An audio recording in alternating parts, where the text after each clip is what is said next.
Aloha, spooky nerds, and welcome to Talking Strange, a paranormal pop culture show with the Den of Geek Network, where we discuss the entertainment of the unexplained. I am your host, Aaron Sagers, a journalist, author, researcher of all things weird, and currently I can be seen on Travel Channel and Discovery Plus's Paranormal Caught on Camera.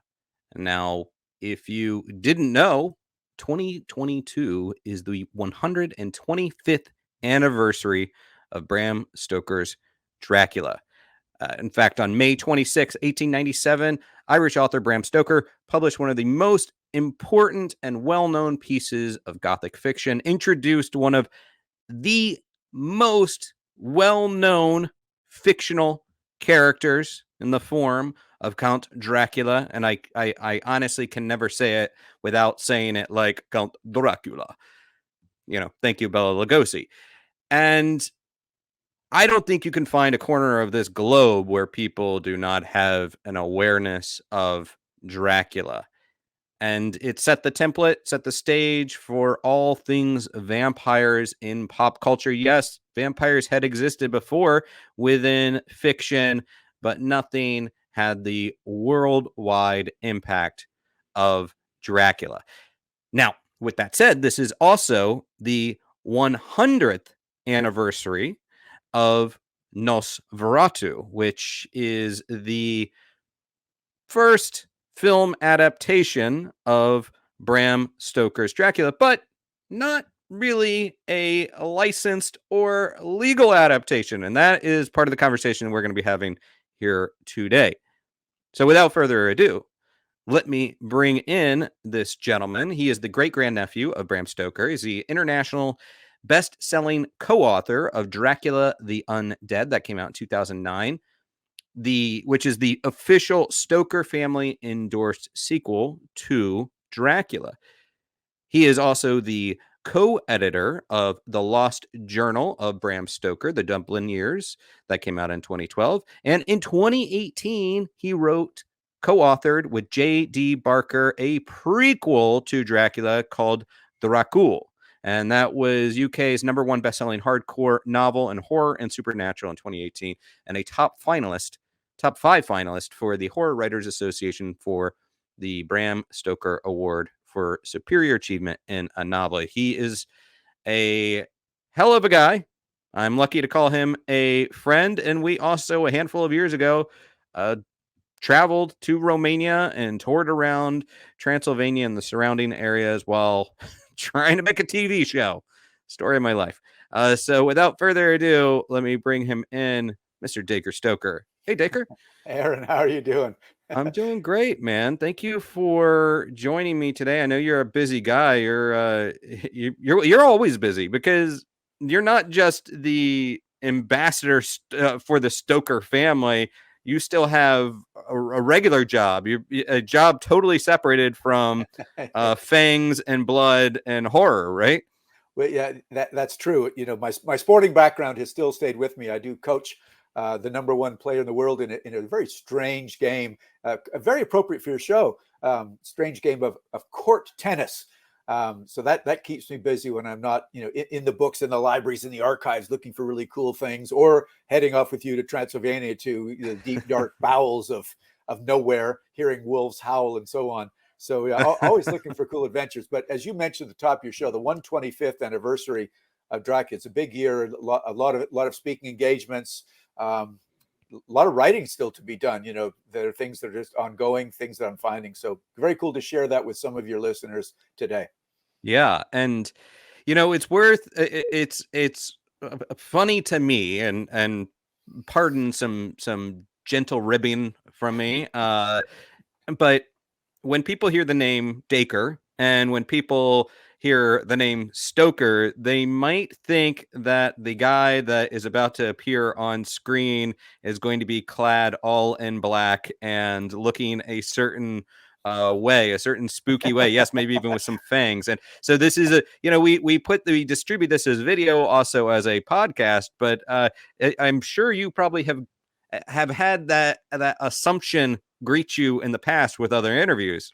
Well, yeah, I mean, the first thing is, that Dacre, that's a made up name, right? It's going to try to get people to buy the Dracula book. But It's not. I mean, that's actually the name I was christened, and actually, my parents met Dacre Stoker on their honeymoon, and Dacre Stoker came from Bram's father's brother, named a child Dacre Stoker, who turned out to be a very interesting guy, and he was an Irishman in the British Navy on loan to the Australian Navy, and he was a captain of a submarine in World War I that took a sub up Gallipoli during the horrible landing of Gallipoli. So there's some interesting people in the family. I was named after one.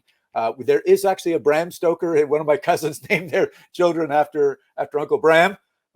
So yeah, a lot to live up to, and an interesting name. But I tend to I think I feel better with the sort of maybe the theater manager look rather than the creation of the theater manager himself.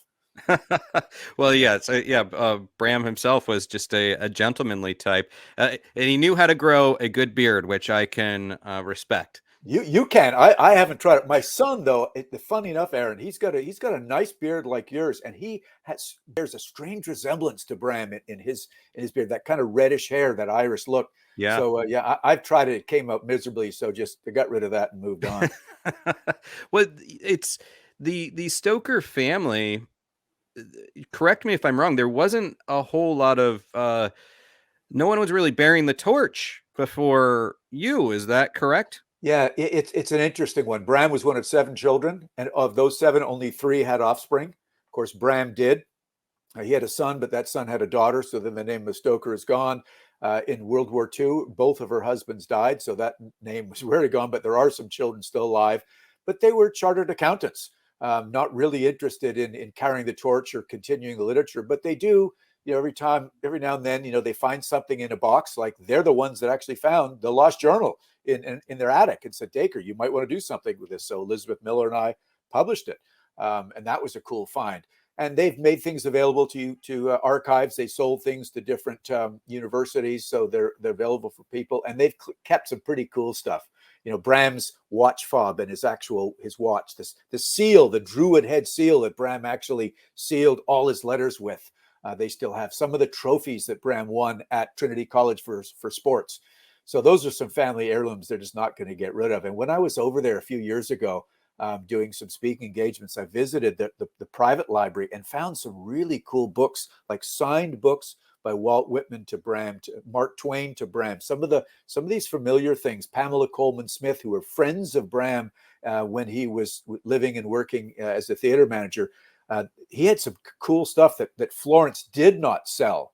That's interesting enough too, Aaron. I know we've chatted about sort of you are what you read. Mm-hmm. And those are things where I get little subtle hints about Bram as I try to fill out an idea what kind of person he was. Is what were the books that Bram's wife sold when he died, and what do they tell me? And one of the things, just to share with you, because I can't remember if I have already, but it's very appropriate for this show on the paranormal. Bram actually had some books about the paranormal in the day, Second Sight, and he actually reviewed a book of Second Sight in the Highlands and Islands of Scotland. And that's been recently discovered, that Bram actually reviewed one of those books. And then I found an article in a Dundee, Scotland newspaper that Bram is actually recounting some of his own, let's just say, connections or encounters with Second Sight. So Fascinating. it was fascinating. And, you think of the occult during the time when Bram was writing Dracula. This was not people, on Friday the 13th sacrificing a black cat. This was really interesting, looking into the unknown and looking deeper into what organized religion tells people about the afterlife and the interest in spiritualism. And we've got records of Bram and Twain sitting down chatting about this stuff. So it's really interesting that it was in the forefront of some of the great thinkers of the time. And Bram managed to slide it into Dracula in a number of places, with mesmerism and mind control and that kind of cool stuff. Yeah, I've thought about the fact that he did liaise with other icons of the time. You mentioned Mark Twain. You mentioned Walt Whitman. He knew Arthur Conan Doyle, correct? Yes, And they interacted. absolutely. This was one of the neat relationships that I've uncovered. Bram did some newspaper articles on people to make money on the side. One was a very extensive article about Conan Doyle as he was preparing to get married.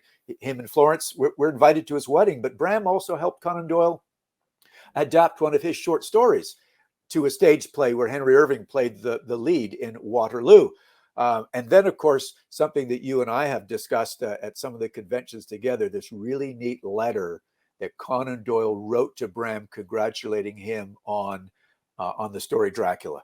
And he actually wrote, it's one of the most interesting stories of diablerie in recent memory, which obviously is all about the devil. So here's a subtle look at the two of these guys that are interested in the impact on the occult and the devil. And of course, Dracula was Bram's devil incarnate.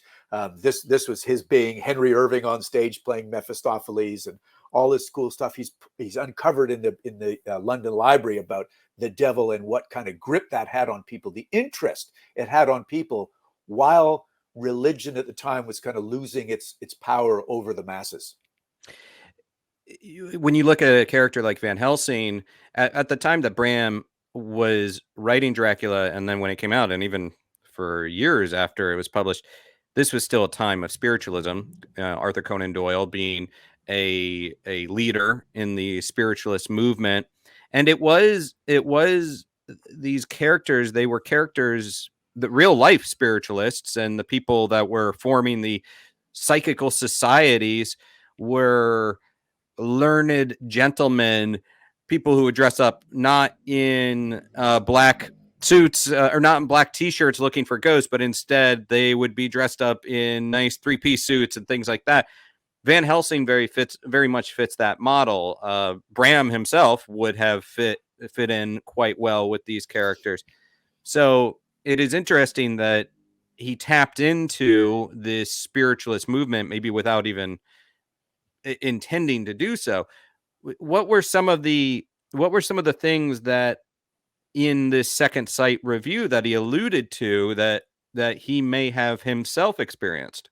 Well, there was two particular cases which was really interesting. One, he mentioned that he went to a home in Edinburgh. I don't know if it was it sounded like a social visit, and he heard the mother talking to the sort of 2 or 3 year old child, maybe it was 3 or 4 year old child, saying, "Oh, Tommy's not playing with me. Why is that? Why is not? He's going to die." And it's like, what? And so don't be silly. So Bram, talking to the mother, said, "Well, the daughter has noticed that her brother's going to die." And there was nothing wrong. I mean, obviously they didn't have modern medicine. I don't know if it took the temperature, but the kid was just fine. 2 days later, the child was found dead in its crib. Well, so this little child, Bram, experienced this going on. The second one was more firsthand, and it is Bram in Cruden Bay. Now we know my friend Mike Shepard wrote books about Bram. I've did a foreword for When Brave Men Shudder. We know Bram went to Cruden Bay 13 times, 12 of them in the Cruden Bay Whinnyfold area, and the Earl of Errol was the guy that owned the big castle. Incidentally, that's the castle you and I have chatted about, where the interior with the octagonal room is this exact same layout that Bram used in Castle Dracula. So right. he must have been in there. But further to this proof is in this article, he mentions going bird hunting. They all go out into the fields. I don't know if it's grouse or pheasant or whatever it is, and they all have their loaders, their gillies and their loaders to do all the menial work. And Bram said to the gilly, "Oh, the Lord's looking good, isn't he?" And the gilly said, "Oh no, the sheet is on his chest," which is means the sheet's about to cover his head. Sure. He goes, "Don't be silly. He looks just fine." And then that was it. He went back the next year to Cruden Bay, and he was invited again to go shooting. And he was given a different loader, and he said, "No, I'd like that one, please," because that was the guy he used the year before. And he took the opportunity to say, "You see, young man, you weren't right." He said, "The air looks just fine, and he has been fine for a year." He goes, No. The sheet is higher." And he goes, "What? Are you silly, man?" And he goes, No. You'll see." 2 days later, a brain aneurysm killed the Arrow. Hmm. So here is an example that Bram um, had firsthand from one of these Scottish Highlanders who over a period of a year had this feeling and called it. And to sort of confirm it, Bram followed up by saying the man's doctor, the Earl's doctor, had no inclination whatsoever, had no medical reports to give him an idea that the Earl had anything wrong with his brain. Obviously, even today, you can't usually find a brain aneurysm without really sophisticated scanning. But that loader of the gun called it that he was going to die. Would you go so far as to say that Bram was a believer in the occult, the supernatural? You know, I would go so far as to say, is number one, he was very interested in it and he had a very open mind. There's nothing that I've found, Aaron, and he was very measured about saying if I believe in it or not. And I think it's because, as you just said a few moments ago, people who were interested in practicing these thoughts could not always be completely open about them because they might be a little bit shunned in society. So they wore their suits and everything. But if you look into things like the Hellfire Club, the Golden Dawn, they were held behind closed doors. There was also, and JD and I, Barker and I researched this, when you went to a Hellfire Club meeting, it was secret to get in and nobody could see you leaving. The curtains were down in the carriage, secret entrance, secret exit. So I think Bram, being an upstanding theater manager, had to hold a lot of these thoughts inside in public so he wouldn't be jeopardizing his reputation or that of Henry Irving. Bram was a member of the Freemasons. We know that for sure. He did attend some meetings of the Order of Odd Fellows, which was a part of the Golden Dawn. Yeah. And I do believe, long-winded answer, even though he didn't say it, I think he believed in some of these things. I think and again, open-minded enough, great famous quote in Dracula, there are mysteries which men may only guess at, which age by age they may solve only in part. And I think, Aaron, that's the stuff he's talking about. I think he's respected. He respects enough of modern science, but he also respected the unknown and things that couldn't be proven by modern science. Well, and he was raised, he's a young Irish boy. There's certainly, it's a culture steeped in folklore, steeped in interest, in the supernatural. This, and you've looked into this. You've looked into some of his interest in folklore and where he was hearing tales as a boy, correct? Well, absolutely. The first 7 years of Bram's life, he was bedridden with some sort of mysterious illness. My best theory is it was some sort of respiratory allergies because he did grow out of it without scarring his cardiovascular system, and he was able to go on to become a champion athlete. So whatever it was, he grew out of it. But for 7 years, he was essentially homeschooled by nanny and mom by telling him stories. And I've researched those stories. One I know in particular that actually Bram asked his mother to write down, called the Charlotte Stoker cholera story, where she experienced firsthand the cholera epidemic of 1832, where people were misdiagnosed and buried prematurely and crawled out of the graves. That's actually one of their neighbors did that. So even though that's not superstition, that's real. That's more horrendous than Yeah. superstition. But there was also the Dergdu and the Abracht and all kinds of other really interesting Irish superstition and folklore, that fairies and banshees, changelings, that were all supernatural, and superstitious things, that kind of were obviously cautionary tales to control, people's behavior and actions and so on. But it was like, don't mess with this, the unknown. This will get you. This will come back to haunt you. So he was, at a young age, that was ingrained upon him. So no wonder his fertile sense of imagination. Later on, when he started reading about it, Aaron, started going to meetings with Freemasons, it all sort of came together in him in a very mature way as he could develop a serious outlook on life, but still with a very young, dark, macabre sense of imagination from the beginning.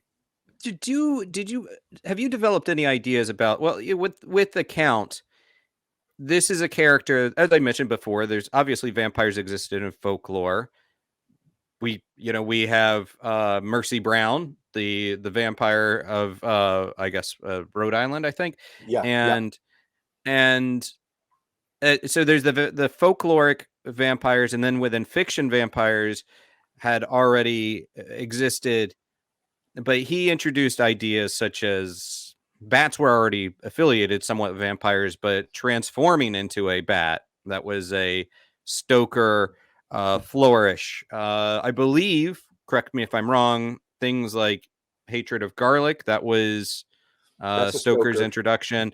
Yeah. Sunlight weakening his powers, not killing him, not in the Good call. book. That's a good point, because I know we're going to talk Nosferatu Yeah. in a moment. So don't get those things mixed up. No, But you no, have no. it. Yeah, in No, the you're book, right. he Yeah. not destroyed by sunlight. But did have you developed any ideas about where he came up with certain ideas, such as that, if those were just creative flourishes adding to the folklore, or if some of those things might have been rooted in his own fairy tales and experiences and stories that were passed along to him? Yeah, it's a great question. And to me, from what I've found, it's so much of Bram's life and Dracula are sort of mergers. It's the perfect storm. It's Bram's personal experiences that we've chatted about as a young boy, his upbringing in Ireland, which is steeped in all this when he gets a little bit older, his research in the Marsh's Library, his connections and literary connections with Oscar Wilde's mother, who had encouraged him and other literati to write and express themselves when Bram's father was not, who wanted him just to be a civil servant. So there was that part of Bram that was like dying to become the writer. He was also an amateur artist and a founding member of the Dublin Painting and Sketching Club. So he was beginning to, as a university student, express himself artistically as well as in a literary form. And then there came the theater. You see, the theater was Bram's first love, and he got the job to go off to London to work for Henry Irving. And lo and behold, all of this again begins to take form. Remember, this is this merger of many things. Henry Irving playing the role of Mephistopheles, the devil in the play Faust for 27 years. And then we find he goes off to the London Library and does his research, and an incredible, interesting piece of digging. Philip Spedding, who was the head of fundraising at the London Library, found all these books of spiritualism, mesmerism, the occult, where respected medical doctors, respected priest is writing about the other world, forces of supernatural power, not just kind of the day whack jobs. These were, really respected people. And Bram's reading that, and we know he reads it because, in a naughty sort of way, Bram actually made marks in the margins of these books, underlining things like vampirism and volcanoes were homes of the devil. So it all sort of came together for Bram, little bits and pieces, almost like, as I said, like a big stew, a good Irish stew with a little bit of Emily Gerard, Transylvanian superstitions. Here's a Scottish lady that moved to Transylvania, and she wrote a booklet that had information on Transylvania superstition with the very tropes that you mentioned, Aaron, in the beginning of your question. How did Bram get the idea of the stake through the heart, or cutting the head off and putting in garlic? So Gerard was interested in Scottish superstitions, and she moved to Transylvania and wrote a book called Land Beyond the Forest, with an essay called Transylvanian Superstitions. It all just came together for Bram with these books and his personal experience. And look what we end up with 125 years later. I guess every writer, every good writer, is something of a sponge as far as seeing something, absorbing it, and then turning it into their own creation. But it does seem like Bram was especially good at that, and even down to I feel like people who really love Dracula know the importance of Whitby in the Bram Stoker story. But do you think that in the mainstream enough people realize that Whitby had such a profound impact on Bram? Probably not, because unless you're aware of Bram's 125 pages of notes that live in the Rosenbach Museum in Philadelphia, and I highly recommend, if you're ever in Philly, make an appointment, that you notice that Bram started his notes and his thinking process to hold the whole story in Austria, or the province of Styria. And you mentioned at the top of your show other Dracula stories. Joseph Sheridan Le Fanu set Carmilla in Styria.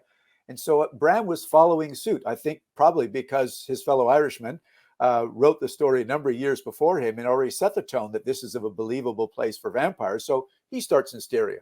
And he also decides to call his count Wampir, which is Austrian for vampire. But then we know by the dates and the notes, and we know that he only went to Whitby once because, funnily enough, in Whitby, they keep all the names of the visitors in the newspaper. They log like a guest book. So we know when Bram and his wife and son went to Whitby, where they stayed. Incidentally, they stayed on Royal Crescent, the exact same house or the exact same street that Bram has Lucy and Mina stay in.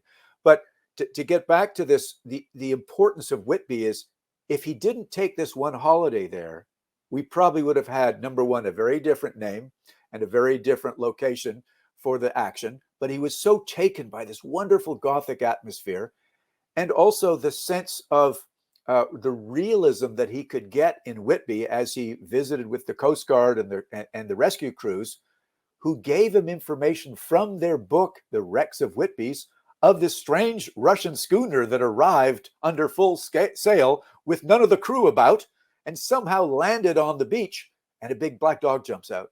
So Bram uses that as, of course, the arrival of the Count, the supernatural storm, but he's got his supernatural and he's got his reality all blended in together. So Whitby, Aaron, is proud to say, we're where Dracula was conceived, and chapter 6, 7, and 8 were born.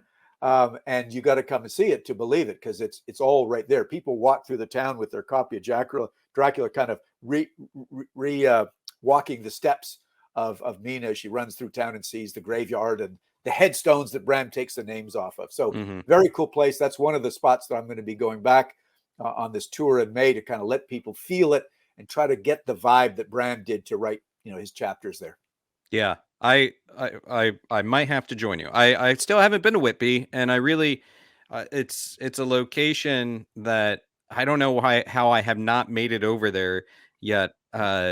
Considering my love and knowledge of the book, but just the fact that this so inspired Bram, I need to make my way over there. Listen, if we have suffered through Transylvania together, with some parts were very comfortable, no doubt, but some weren't so comfortable, then you got to come to Whitby with me, and then even we go up the coast to Cruden Bay, where Bram actually wrote the story. So you got to put that on someday. Bring some of your listeners. Let's go do it together. I mean, hey, there's a lot of stories that emerged out of our time in Romania, and a lot of fond memories and some weird ones too.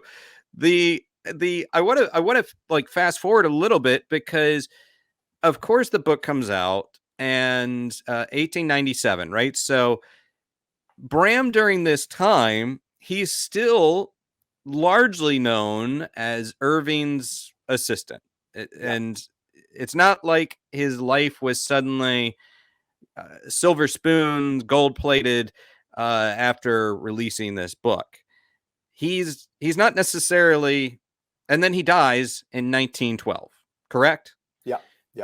So when he goes, let's kind of set the stage for the Stoker family at this point. What is now going on? I mean, his widow, Florence, super wealthy widow of a famed author. Not quite. Not quite. Let's set the stage here, so to speak. So 27 years he manages the Lyceum Theater with Irving. He helps Irving become the first actor ever knighted. Bram gets a lot of credit for it, but he doesn't get a pension, and he doesn't get any inheritance from Irving. He was paid well during his time, but he had to live well to hold up his end, so to speak, and keep Florence and the son well educated and so on. But Bram had sort of when Irving died in 05, Bram had a kind of a sad decline for the 7 years of health. His health began to go. He had a stroke. He wrote The Lair of the White Worm on his deathbed, essentially. And if you've ever read it, it's kind of a little disjointed, but it's really strange and interesting. But he did this as a favor to his publisher, to try to, the publisher's trying to squeeze one more winner out of him. Dracula had a decent run. It wasn't out of print. It sold its first 30,000 copies, but it wasn't making Bram a lot of money. Authors weren't making a lot of money. Bram had the sense, though, a week before the book came out in 1897, to actually, because he was a theater manager, he knew this stuff, because he had a legal background from his days in Dublin, to protect the dramatic rights of Dracula by having a staged reading. And what that means, and it's pretty cool, Aaron, because the script, one and only script, sits in the British Museum Library. Bram cut and pasted 2 advanced reader copies of Dracula and pasted them onto pages and put some handwritten notes in. Had 8 of his friends from the theater, and they were not all actors, they were stagehands and so on, just simply pass the script around and read the darn thing. It took about 8 hours. And, the urban legend is Henry Irving got up after watching 20 minutes and said, dreadful, and walked out. And this is one of the things that bugs me, Aaron, I'll share it with your guys, is everybody assumes that when Irving said dreadful, they mean it was terrible story. But doesn't it potentially mean that it was boring because it looked like it's going to be 8 hours, or it was full of dread? Yeah, it was scary. It was terrifying. Exactly. So, 1 or 2 biographers say, Henry Irving hated it because he was jealous that Bram was, written a successful book and so on. But maybe not. Who knows? We don't know for sure. But what that did was set the stage for Bram leaving things behind for his wife to profit from, because he knew he didn't leave her a lot of money. He actually had to take a loan from an author society that Hall Caine helped him get to sort of round out his years. And then Bram's older brother, Sir William Thornley Stoker, a very famous doctor who was actually helped Bram with all the medical parts of Dracula, he left Florence. He died 3 months later, which was really strange and unexpected. He left Florence, 2,000 pounds, which in those days was a lot of money. So she was okay, but she certainly wasn't making a lot of money of any of the residuals of anything. But what sort of began to happen was she started looking at, can I get this thing turned into a stage play? And she obviously had contacts, and she tried, and she had a false start with a guy called Morell, but then she kind of hit pay dirt with a fellow Irishman, Hamilton Dean, and that sort of started the ball rolling to adapting the story to the stage, which brings it to a wider audience, which then stimulates book sales down the road. And of course, we'll get into film in a moment. But that was, they had a son who was now a chartered accountant. He was a wonderful guy, very introverted, but he knew the law. He knew what his father did as far as the paperwork on all of his copyrights and so on, and making sure all the T's are crossed, and he kept track of the foreign royalties and so on. But he didn't lead the charge. It was Florence who was tougher than nails to make sure that when it was time to move forward on these contracts and things, she made sure it was done right. Just as an aside, one of the stories, perhaps it's just legend, is that, but it's worth noting, and you can speak to this better, but Bram was a very analytically minded person, or very detail oriented, to the point that, if I recall, that he was even invited to become a lawyer. And called to the bar. It's called it, like they didn't have law school in the days. You're called to the bar, and then you write an exam, and if you pass it, then you can function as a lawyer. So he was called to the bar, but he said, no, thank you. I'm going to stick with managing the theater. So he was on top of things.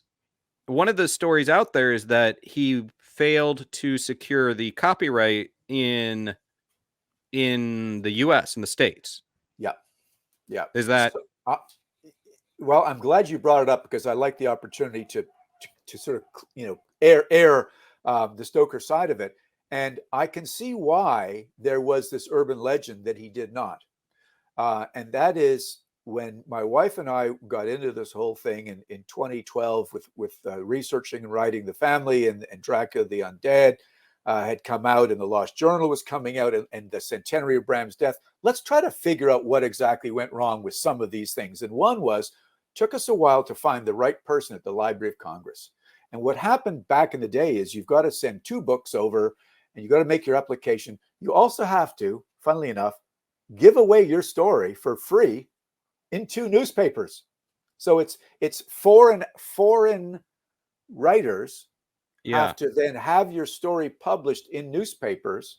One was in North Carolina, the other in Chicago, and I know there were some others, so that the United States, and this happened in many countries, was sort of protecting the American authors. So you could have read Dracula for free in a North Carolina newspaper or Chicago newspaper and not have to go buy it when it finally comes out. He did that.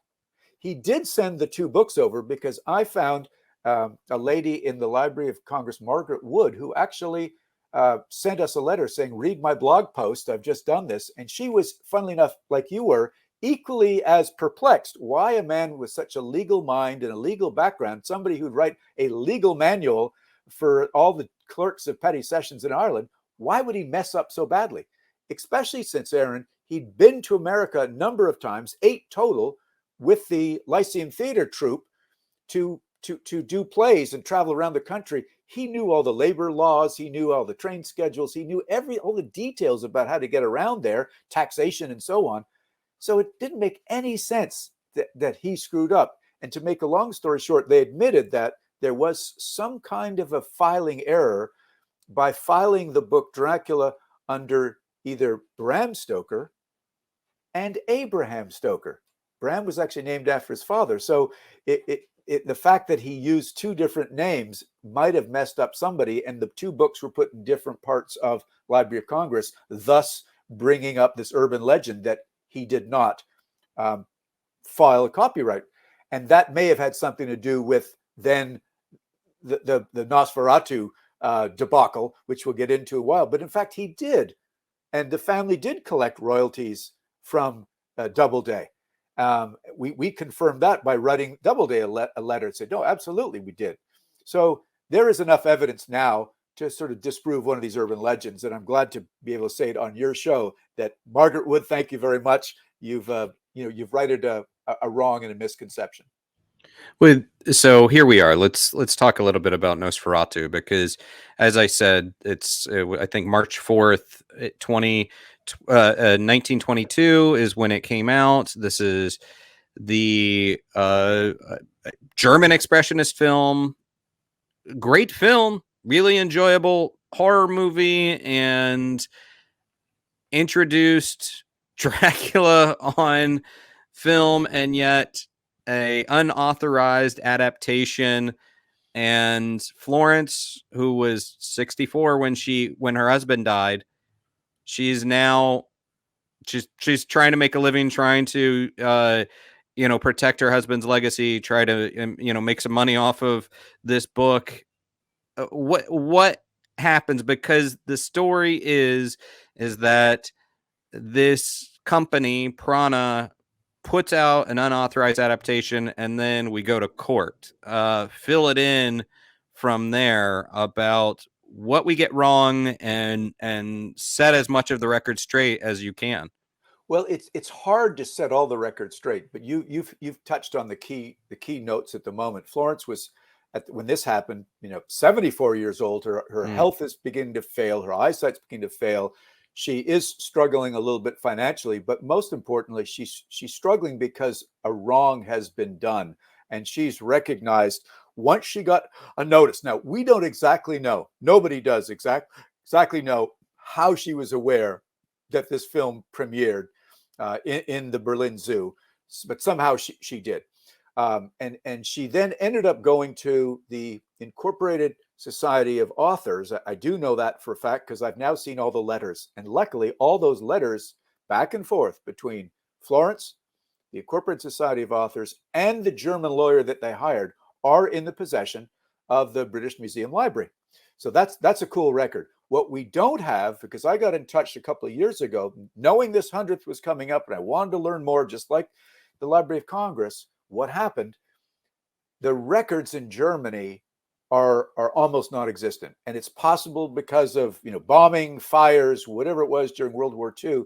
There are very, very few records of the German court system back in the day. There is nothing showing Prana Films' side of the story, why they thought they could get away with it.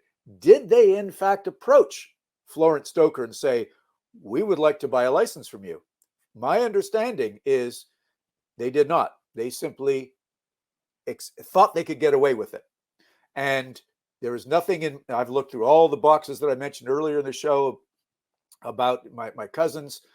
They've got nothing. The stuff they've given away to Trinity College, there's nothing in there that shows correspondence between Prana and Florence Stoker saying we'd like to license the film. So that it doesn't seem to be any attempt to ask for a license or permission. They simply put in the opening credits and the promotional material freely adapted from Bram Stoker's Dracula, and then tried to get away with it.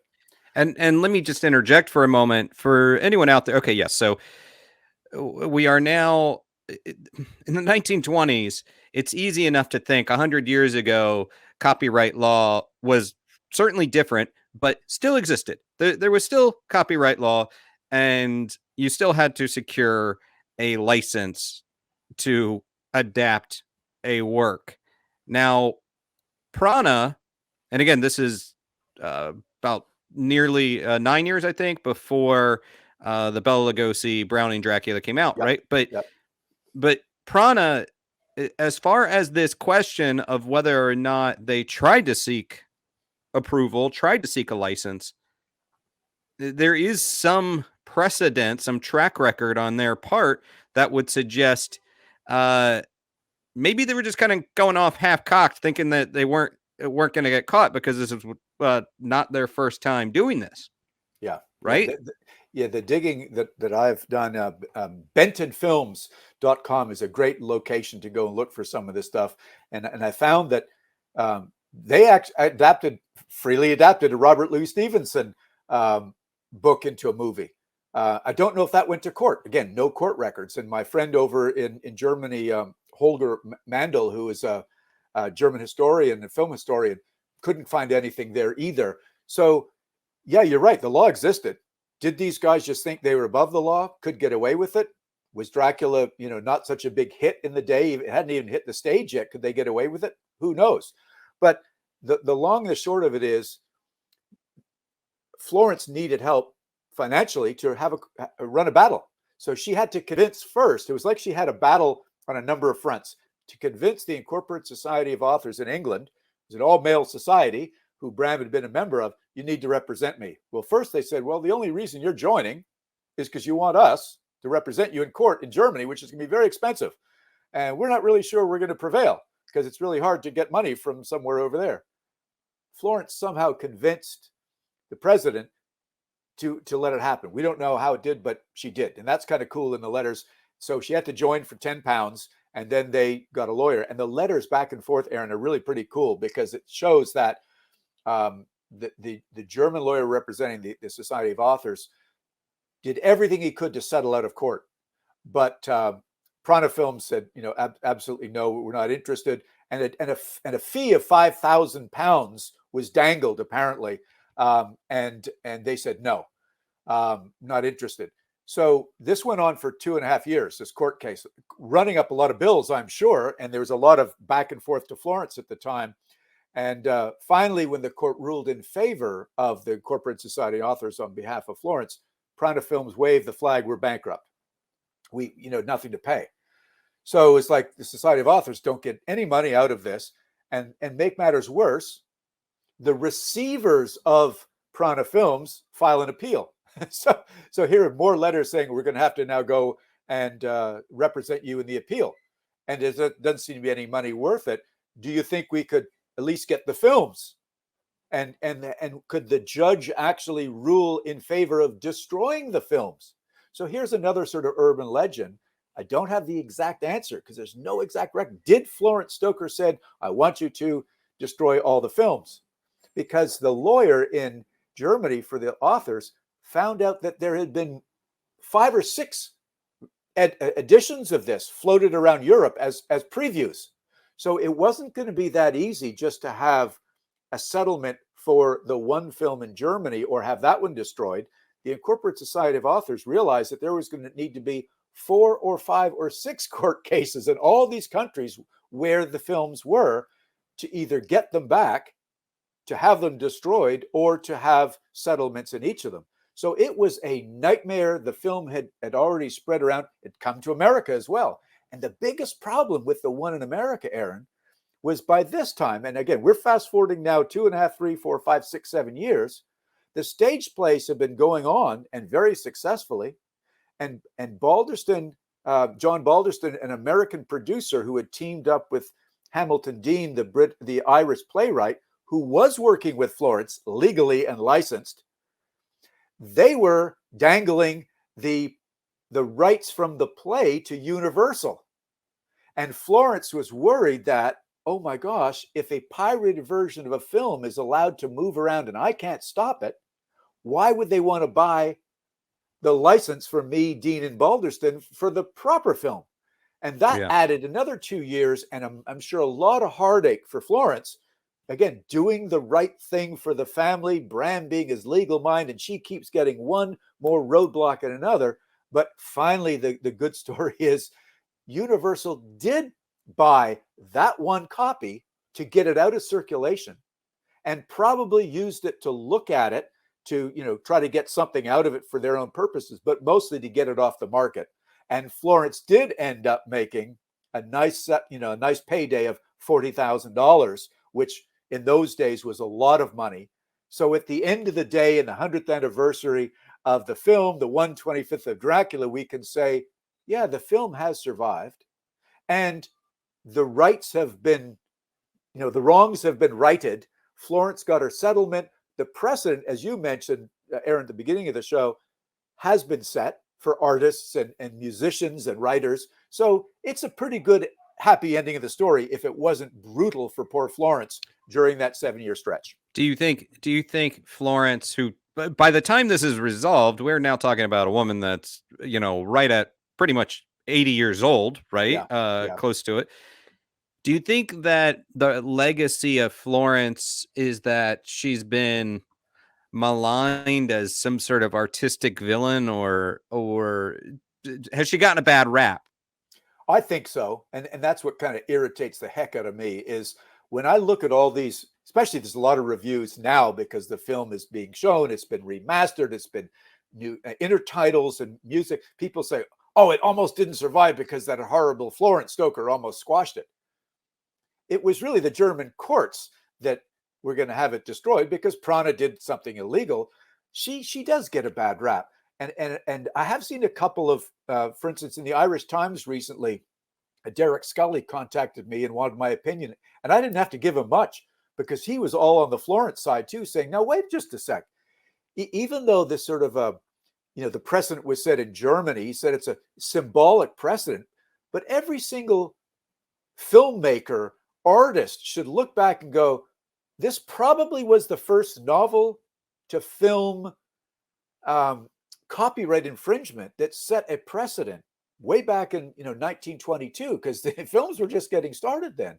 So they have Florence Stoker. Thank you for fighting that battle. Thank you for the heartache that you went through, and thank you for the Incorporated Society of Authors that were convinced by Florence to hang in there and pay a boatload of money, knowing they weren't getting anything back, even to hang in there through the appeal.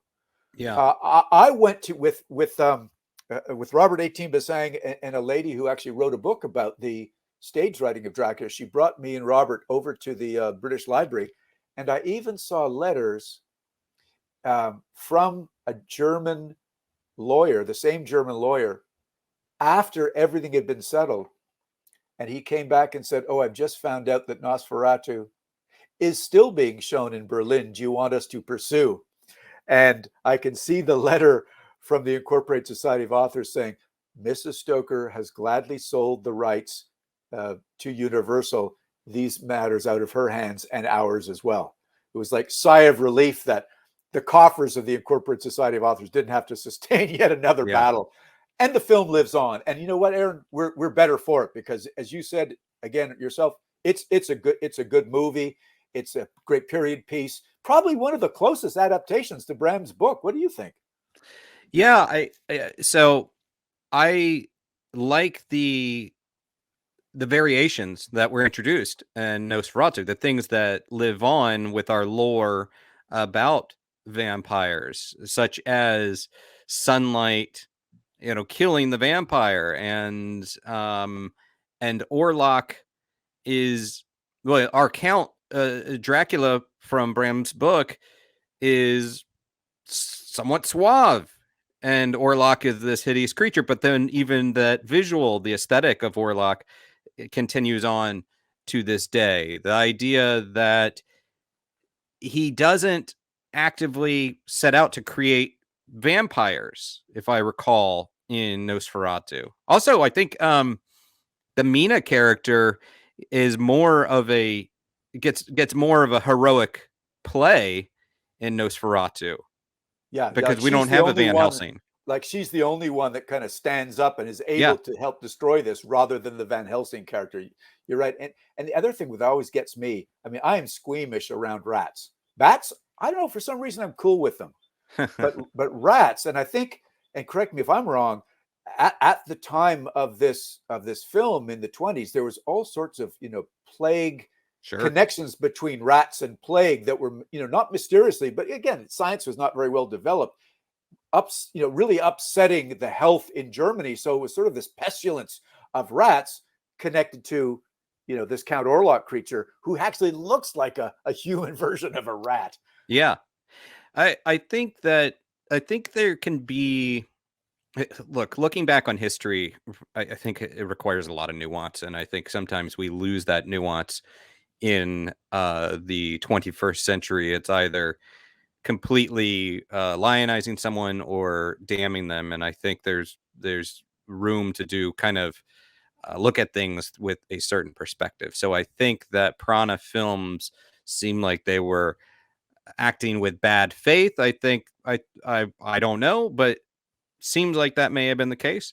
But then you also have the director of Murnau. You have Max Schreck, who played Orlok. These people that were just kind of doing a job and doing a good job. Yeah. And looking back with nuance after 100 years, I think is probably necessary when it comes to this movie. And yeah, I'm glad that it continues to exist, that we did not lose it.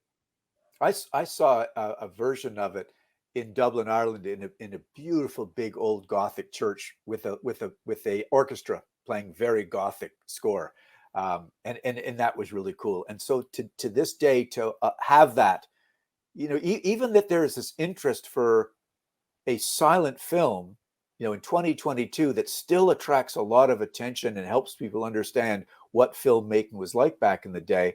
But imagine a lot of people, they want to watch really cool CGI. They want to watch lots of great music and skin and flesh and blood. But to sit back and watch this with something as creative as an orchestra doing a film score, a music score, and just appreciate what was cutting edge at the time, and it's still being relevant today, is huge. Yeah. Well, as we wind down with our talk, and I could really talk to you for hours as a friend, and also just interviewing you about these topics, because I just absolutely love it. But for you, having, I think it would be a gross understatement to say that Bram Stoker and Dracula has impacted your life. But as you're now into pretty much a decade of this, a little bit more than a decade of your research, right? Yeah. The As you just reflect back, how do you process the idea that you knew the name and you knew the family legacy, but this is more than a fun party fact for you? This now very much defines your life. It does, and I didn't realize that at the beginning. It was like fairly simple. My wife, who's big into genealogy, she's Southern, and wants to, like many, let's figure out our roots. And I seem to be the only one in the family who was interested in listening to this one of my uncles. He was the last of the four alive. My father had died earlier, so his brother, who knew that Jenny and I were interested in, and he'd fax stuff down from Canada for me. Oh, you got to see this. You got to see this. And we were digging into, first of all, my great-grandfather, George Stoker, who was actually very close to Bram and lived with him while he was going to med school, and actually invented ozone therapy, and comes from his wife was a very steeped in tradition in the MacLeCuddy family in Ireland. And that kind of brought me around to, well, let's now look into the other members of the family in Bram as well.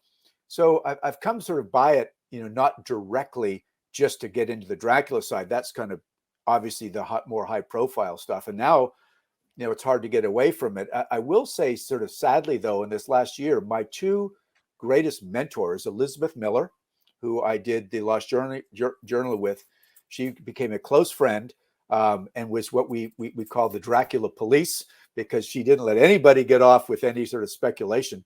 She passed away just about 2 months ago after a long illness.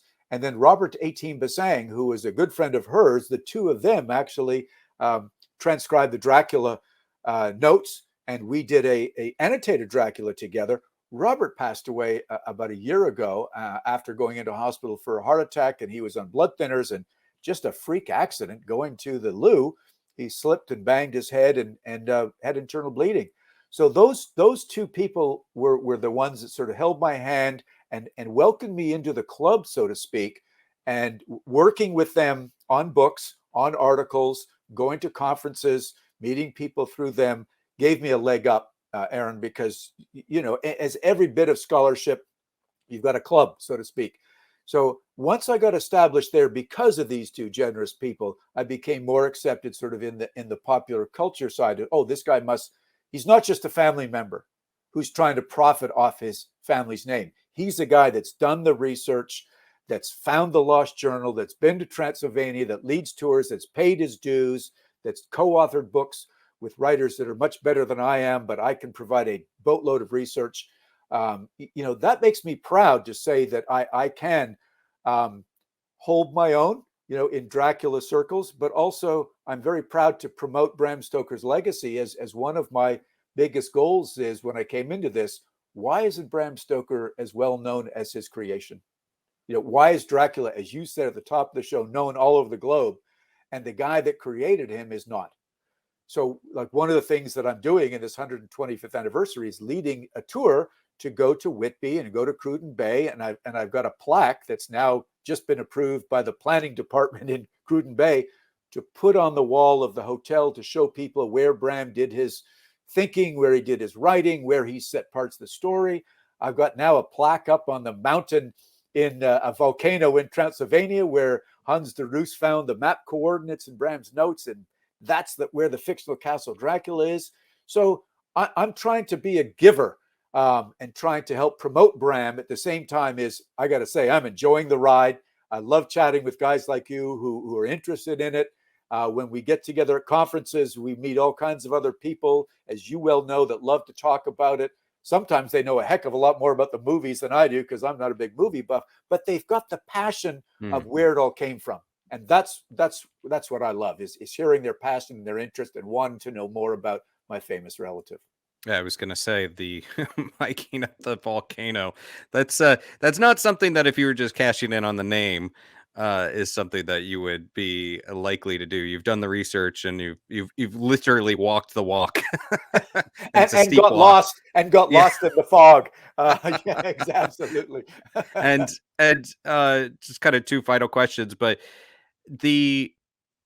what has been the most surreal moment? Maybe it is going up the volcano. The most surreal moment of doing this, where you're like, okay, this has now become my life. Hanging out in New Orleans at a vampire convention, roaming around England and Romania, and what has been the most surreal kind of moment for you throughout this journey? Well, there's a couple of private ones, and then there's some more public ones. So the private ones, and it just happened recently, because my wife points out to me how much money I spend on these online auctions, buying letters that Bram Stoker wrote to different people. Yeah. You think it's like, why should I have to buy letters? Well, obviously he's famous, and these letters, when they're signed. And I found one, Aaron, that was really interesting, because it was at a time of Bram's life that I was really interested in. That is, after Irving died, what was Bram doing before he died? That sort of 7-year period. And I found this letter written from the Kilmarnock Arms Hotel in Cruden Bay, Scotland. And it's really interesting. He is writing to an American opera singer, David Bisham, who was producing an opera show in London and was asking Bram, or had asked Bram in a previous letter, would he come work for him? And Bram, in his way, is saying, I hadn't thought of still working in the theater. I'm now devoting my time to writing, but I will come for you.